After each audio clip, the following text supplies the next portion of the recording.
ব্রাহ্মণ চণ্ডাল আদি কুক্ষুরান্ত করি দণ্ডবৎ প্রণিপাত করিবে সবারে বহুমান্য করি।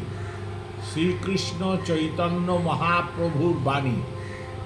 ব্রাহ্মণ চণ্ডাল আদি কুক্ষুরান্ত করি, ব্রাহ্মণ থেকে শুরু করে কুকুর অবধি দণ্ডবৎ প্রণিপাত, শুয়ে পড়ে প্রণাম, দণ্ডবৎ প্রণিপাত করিবে, আবার কি বহু সম্মান করবে, তাকে অনেক সম্মান দিয়ে প্রণাম করবে।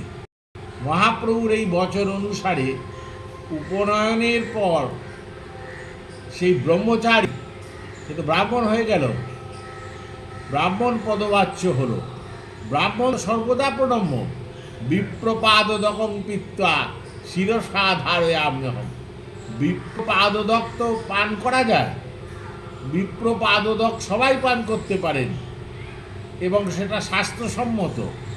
তো সেতে ব্রহ্মচারী স্বরূপ ব্রাহ্মণ তিনি যখন তার গায়ত্রী মন্ত্র হয়ে গেছে, তাকে যখন উপবীত ধারণ করানো হয়ে গেছে, এক দণ্ডী উপবীত তিনি ধারণ করেছেন, তিনি ব্রাহ্মণ ইতিমধ্যে হয়ে গেছেন। এবার গুরুগৃহে গিয়ে তিনি সমাবর্তন করবেন, কিন্তু সমাবর্তন ক্রিয়া তার পুরো বেদোধ্যায়নের পর তিনি পাবেন। যেমন সম্ভবত আপনি পেয়েছেন, প্রশ্নকর্তা, আপনি স্নাতক বেদোধ্যায়ন করেছেন গুরু অন্তেবাসী গুরুকুলে থেকে, তারপর আপনি স্নাতক হয়েছেন। আলাদাভাবে শাস্ত্রী প্রাকশাস্ত্রী এগুলো না পড়লেও চলে, কারণ ইতিমধ্যেই আপনার শাস্ত্রসম্মত শিক্ষা হয়ে গেছে, আপনাদের হয়ে গেছে, অত কথারও দরকার নেই। ব্রাহ্মণ সর্বদা প্রণম্য, ব্রাহ্মণের পাদদক সর্বদা পিব্য, পান করার যোগ্য। ব্রাহ্মণের পাদদক পানে প্রায়শ্চিত্ত স্বরূপ ক্রিয়া সম্পন্ন। সুতরাং ব্রহ্মচারীকে প্রণাম করে কোনো অপরাধ হয়নি। কত সুন্দর কবিরাজ শ্রীপাদ কবিরাজ গোস্বামী পাদের কথা।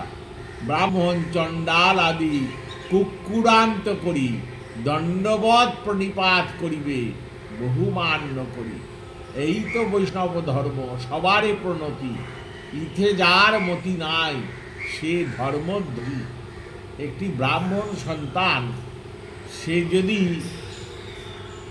14 বছর বয়সের হয় আর আমার যদি 80 বছর বয়স হয়, আমি সেই ব্রাহ্মণ সন্তানকে প্রণাম করব না? তার ব্রাহ্মণত্বকে সম্মান জানাবো না? তার যজ্ঞোপবীতকে তুলসী পত্রের বড় তুলসী পত্র, ছোট তুলসী পত্র এসব ভাগ করবো নাকি বসে বসে? এইগুলো আমার নিয়ে করবো, মার্জন করবো, এসব হয় নাকি?